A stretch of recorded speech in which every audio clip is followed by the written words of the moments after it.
Hello everybody and welcome to the first video of Northern Heroes channel 2025. Happy New Year everybody. I hope you will all have a great year. In the mighty name of Jesus. You know, last year it wasn't too bad here and there. 1 year ago I was talking to a Filipino woman and she was really keen on me.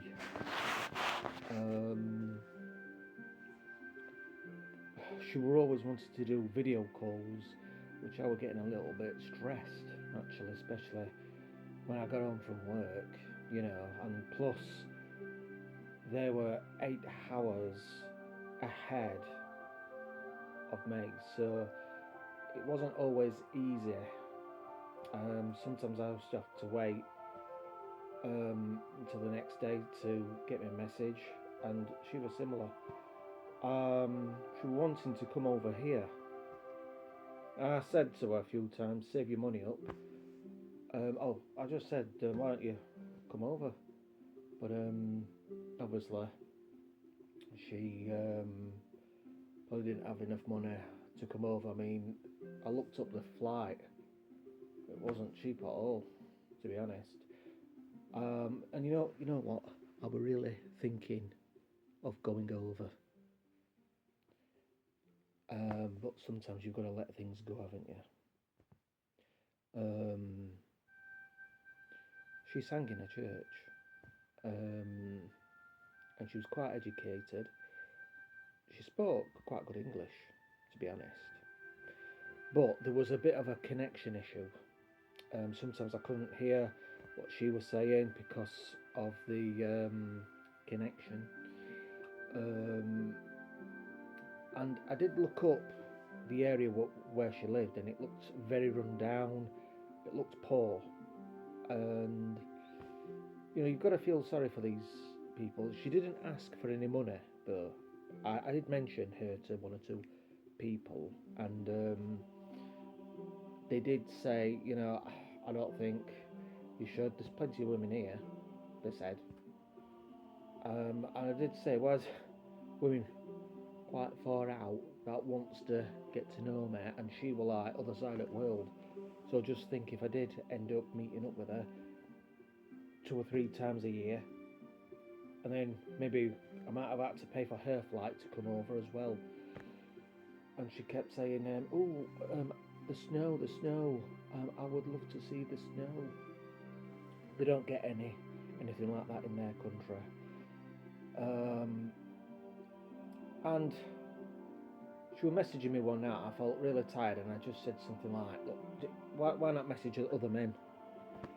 I said, we live at the other side of the world. The time zone's completely different.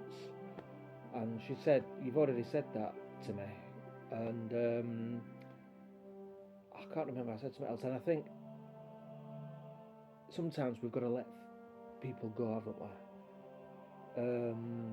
we? I wish her all the best, but it was a decision. She wanted me to pay for her to come over, and she wanted me to visit there, but after watching a few videos on YouTube, I watched a guy going around the Philippines, and he did say he didn't feel safe. Now, this woman was a Christian, obviously, but anyway, at my church where I go to, there's actually a Filipino woman there. She's married a Polish woman. Sorry, what am I talking about? She's married a Polish man, and they're a nice couple, actually. So I mentioned the Filipino I was talking to them, and she did say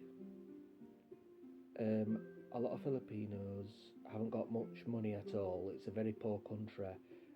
They just have enough money for themselves to get them about, kind of thing, pay for bills and that and stuff.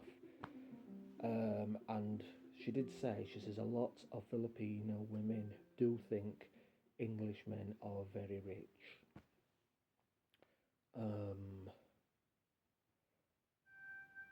She says, I came here on my own visa. I didn't ask. Nobody helped, helps me out. I came here. She's got a very good job at one of the hospitals nearby, so that's good for her.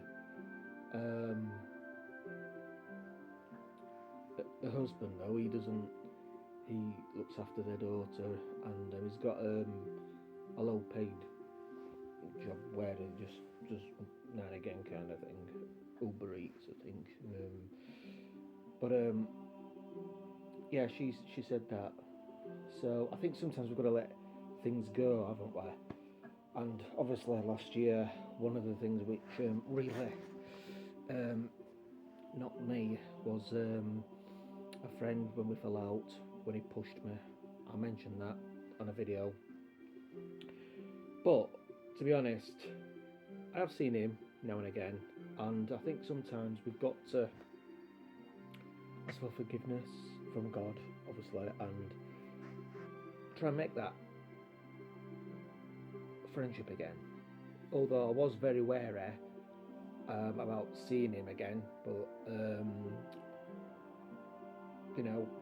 I think the worst thing is to hold grudges. Hold grudges, my friends.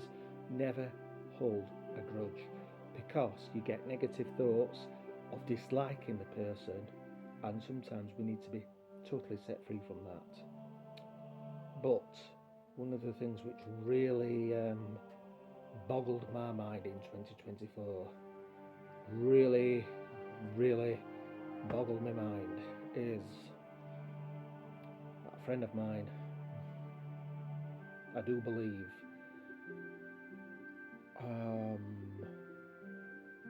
at one point went with a woman who I fancy.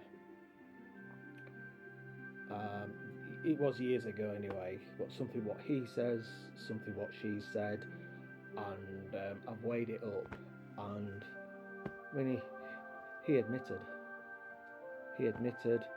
feeling her breasts, and it were only because that another friend mouthed it off in front of everybody, pointed, laughing after when he had a few beers, a bloke called Phil, and I thought, alright. So I asked this bloke called Joe, actually, I said, how did it happen? Because I knew he used to go round to hers. How did it happen? Were it her idea or were it your idea? And he did say it was my idea. I had a few beers once and went round to a flat, and I suggested it, and he had a right smirk on him and that. Can't blame him, can you? I mean, if I met a Christian woman and she went like that, I'm not going to say, oh God, I'm waiting for marriage. I'm going to say, I'll wash my hands, and is it alright to have a jolly good feel? She might be alright with that, a gentle feel. Obviously I won't tell too many Christians about that.